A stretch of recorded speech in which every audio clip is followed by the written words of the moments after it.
Welcome to Living Chassidus. Together, let's live the Chassidus we learn.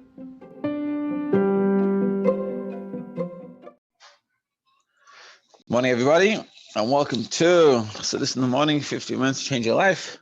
Basi, Legani, Hachana for Shvat. So, continuing on from what we talked about yesterday, in today's class, we're going to go a little bit Kabbalistic, but no one should get afraid.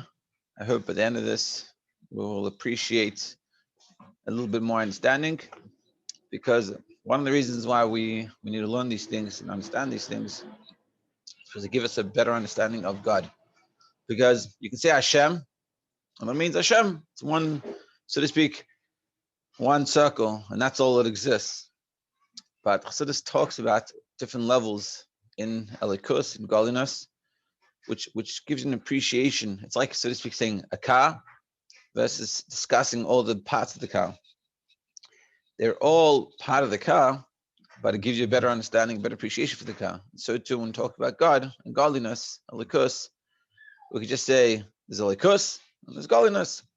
But when we discuss different levels and we understand different levels, it gives us more of an appreciation. Just like if you say someone doesn't know much about a car, you say, this is a car, and it goes, okay, yep, I trust you, makes sense. But if you learn about how a car runs, or you become, so to speak, a mechanic, or in our terminology, a maskil and chassidus, you really understand it, your whole appreciation for the car is totally different. And when you're talking about a car, you can brain on it, you can think about it, you can meditate on it, and you can appreciate all, like everything. You look at another car, a different car, and you hear the engine. You go to a mechanic, he just listens to the engine, and like he can tell what's going on. So too with us, the more we understand these Kabbalistic terms, appreciate what they mean, the more of an appreciation we have for what we're doing in regards to Torah mitzvahs and our whole service and the whole Basi Legani concept of Dibur Tachtonim and doing things for God and having that relationship. Yeah. So yesterday we talked about the concept of iskafia and ishapcha, that we subdue and transform. We take self-control and we take control of our lives. And we make sure the things that we shouldn't be doing, we don't do. And we appreciate it because in order to connect ourselves, we do it in order to connect ourselves to God and also to push away the concealment of the world, which is the klippah. And this hapcha is transforms those negative things into positive things, which is a very high level that we can all do. We can all do these levels. One of the reasons someone asked me that I don't know what's the big deal about this. So I reminded myself that in the beginning, when I started to understand Chassidus, so before I understood Chassidus, I thought iskafia is for these holy Chassidim and men of Futafas did iskafia. I don't do iskafia. I'm not shaykh. I'm too grub. I'm too much of I'm too coarse. And then when I started to understand iskafia, it doesn't mean like this crazy level, but it's like for all of us. So I used to get into arguments with people because they thought I was crazy. They probably still think I'm crazy. But once you understand that iskafia is something that you can do within you, so then the whole makes a very big difference. So that's what we're talking about, iskafia. That we have to do iskafia, that's hapcha. Hashem put us in the world, makes for him a sanctuary, which make a Beis Hamikdash, a mishkan within ourselves. That how do we do that? We bring out karbanos, so to speak. We do iskafia, this hapcha. We're going to discuss more about this and what does it actually achieve. Page 4 on the top. This then is the meaning of the above quoted verse, and they should make me a sanctuary, and I should dwell within them, within each individual Jew. The individual brings about this revelation of a divine presence within his personal sanctuary through his divine service of sifting and refining materiality. And we do it, we make the world more of a place for God to exist through sifting and refining materiality, by subordinating and transforming, by skaf and ishapcha. His physical nature, in this spirit it is written, when the Sitra Achra, literally the other side, the cosmic force opposing wholeness, the Sitra Achra, the other side of Kedusha, is subdued, you do iskafia, you subdue it, the glory of Hashem rises thereby and is diffused throughout all the worlds. So when you do iskafia, you cause that the glory of Hashem be brought up and brought out in this world. Not just in this world, in all worlds. And now we're going to discuss what this means. Hold on to your horses. when the phrase throughout all worlds, he's going to discuss in simple and short. Outside, he's going to discuss there's 2 levels, and a lot of us have thought. I think I've learned it, and here you'll learn it again, and hopefully it'll click. So you have cervical almin and malka almin. How God surrounds the worlds, not physically, but it permeates the worlds equally. It's like radio waves, so to speak. That radio waves, they go through everything. They're not tailored to specific things. They're not tailored to this wall or this light. It just radio waves, it goes everywhere. So you have godliness, which is sort of like the sun shining its light. It just goes everywhere. And then there's level of godliness as it is tailored towards the worlds, to give existence to the worlds.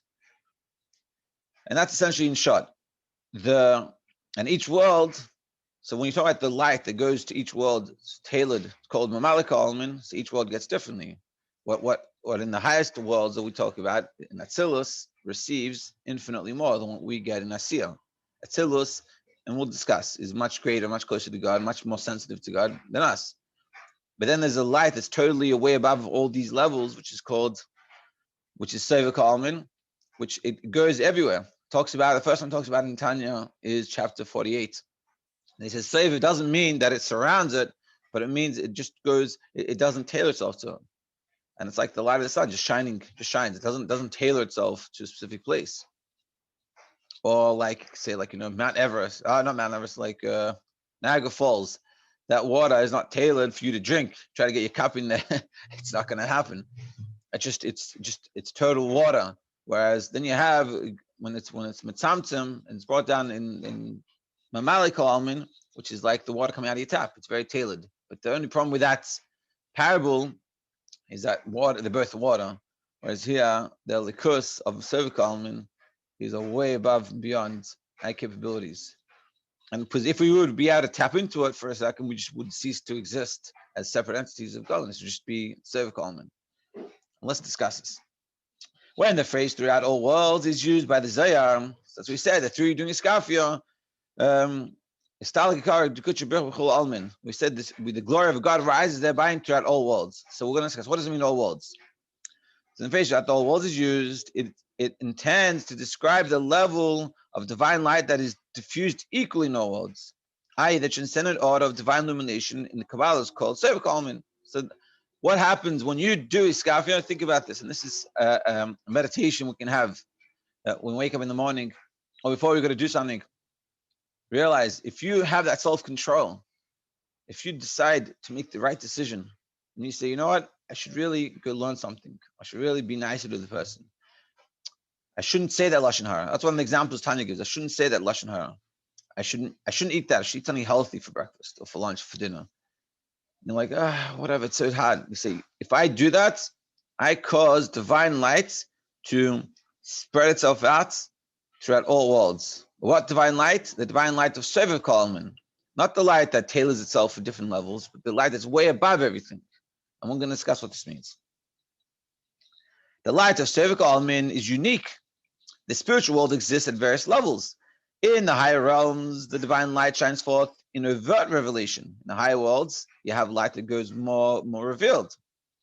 While in the lower realms, the revelation not as apparent. At certain levels, the light is even hidden and obscured. In our world, the light of godliness, the ability to have a sense perception of godliness, we can't even, it's so difficult. The message refers to the very levels in its comment on the verse. This is different levels of different worlds. My hands established the earth, and my right hand has spanned the heavens. It declares, he stretched out his right hand and he created the heavens, the right hand the heavens, and he stretched out his left hand and created the earth. As is known, the right hand signifies a greater light and more overt revelation than does the left. And the right hand created the heavens, signifying the highest spiritual realms, where the divine light is both more intense and more revealed. The left hand, by contrast, created the earth, signifying a lower spiritual realm, where the divine light is both less intense and more concealed. So it says he created the heavens with the right hand and the earth with the left hand. The heavens is a reference to higher spiritual worlds, that are higher meaning, more sensitive to godliness. And the earth is the left hand. Left is, more gvura, that's more concealed. It's the world, our world, which is very confusing, concealed from godliness. You don't see apparent godliness As people have that discussion, the fact that we have this discussion, why do bad things happen to good people? It shows how concealed godliness is in this world. In the higher world, it's more refined. The godliness is more apparent. Things are more obvious, more clear. This concept can be better grasped more completely through comprehension of the difference between the four spiritual realms alluded to in the verse. Now we're going to understand. We're going to learn and understand the difference in the four levels of Atzilus, Bria, Yitzir, and Asiyah. So if you never understood it, now's the day you're going to understand it. It says in the Pasuk, Kol Hanika Bishmi, Lichvedi, Barasav, Yitzarsav, Af Asisav. Now, it says, all that is called in my name, it is for my glory that I created it, formed it, and indeed made it. Pay attention. He says, it's for my glory that I created it, formed it, and made it. These words allude in descending order to the four worlds, i.e. to the four stage of creative process, Atzilus, Bria, Yitzir, and Asiyah. So now we're going to understand Atzilus. The manner of illumination in Atzilus differs that from the other worlds, three worlds. For in Atzilus, the divine energy which has been concealed becomes revealed, significantly the root Eitzel from the Hebrew word Atzilus has two very different meanings. One is next to, Eitzel, like next to, and two is separate. On the one hand, Atzilus is separate enough from its source to be categorized as a world. On the other hand, it never ceases to be one of the infinite worlds of the Ein Sof. So you have Atzilus. Atzilus is a dichotomy in a certain sense. But Atzilus was the point where God said, let's create something separated from me. But it's not separated the way we think separation, separated in the fact that there's a world. There's a world. It's not just godliness. Now, that world, it's called Atzilus. What is the world? What's in it? There's no cups, plates. There's no sun, moon. It's all spiritual. And the world is godliness. It's all godliness. But it's already a descent because it's a world with godliness, not just godliness straight. It's a godliness with a world. So that's why Atzilus has this dichotomy. On one hand, it's called Atzilus, which means Eitzel, which means it's close to God, close to Ein Sof. But it has this connotation of separateness, which is that it's not just godliness; it's a world with godliness. But for us, that's Atzilus. It's Moshe Rabbeinu. He was in the neshama of Atzilus. He's in the neshama of Atzilus, which is showing how high of a level this is. Now it's Atzilus. This is not in the case with Bria. Bria means create. There we see the beginning of seeming independent existence. At Bria, it's not just a world of godliness, but a world with a separate existence. That it's not just. It feels that it's separated from godliness. The creation of something from nothing, which is something comes into existence. The Atzilus is a world. It is a world, but the whole world is Elikus. In Bria, it's a world, but it's not just Elikus. There's something else but godliness. In the above quoted verse, the phrase "my name" and "my glory" signifies, we said, because Kol Hanika Bishmi L'chvedi, my name, my glory, signifies a state of being that is still at one with its divine source. It does refer to the word of Atzilus. One, it says, my name, Nikra Bishmi L'chvedi, my name, my glory, is still me, which means it's still godliness. And that's Atzilus, which is still integrally united with its source, a world in which the divine light shines forth in outer revelation. And that's where the outer revelation is, and that's Atzilus. Now let's understand Bria better. The divine revelation in the other three worlds is very different, inasmuch as they are all creations, and hence perceive themselves as having an identity distinct from that of their source. Bria, Yitzir, and Asiyah, these levels have a feeling of something separated from their source. Atzilus doesn't feel separated. It's Atzilus, but it doesn't feel separated from godliness. These other worlds, they already have this us and this godliness. Moreover, as their separate names indicate, Bria, Yitzir, and Asiyah are there are differences in the degree of light received by each. What's the time? Yeah, we'll finish off a little bit. The differentiation, however, which varies with the absorbing capacity of each realm, is true only in the manner of the divine illumination that animates the various worlds eminently. The kind of light called Mamalik Almin. So, and the difference between levels is how much godliness in the level of Mamalik Almin fuses itself into it. Because like we talked in the beginning, there's Sefer Almin, there's Malik Almin. So Atzilus, which is a world, but it's a world united with godliness totally. Doesn't even feel itself as a separate entity. Then you have Bria, Yitzir, and Asiyah, which is different, so to speak, shades of darkness, from godliness, feeling of separateness, different levels of separateness, to our world where godliness is barely apparent. But that's all in Mamalika Almin. In Sevika Almin, it's all equally given. And we're going to stop here, but the just don't want to leave it off in this way. We'll continue tomorrow on page 6. But what he's saying, but when you do a mitzvah, when you do iskafia, it's not that you affect the light that tailors itself for the worlds, meaning the light that in Atzilus will be a world but totally connected to God, which is something that we would, if we would experience, we would be able to even really appreciate it. We're talking about a light way above that, a light that in Atzilus, it receives the same as what we receive. We're just unsensitive to it, because if we were sensitive to it, we just cease to exist. This light is called Sevika Almin, which gives all worlds equally. And so we should think about this, and we should appreciate this, and we should, next time we go have a challenge, we should say to ourselves, if I withstand this challenge, I'm causing the world to be a little bit more sensitive to godliness. The whole world, a level of Sevika Almin, a level that we can't even understand. Have a great day.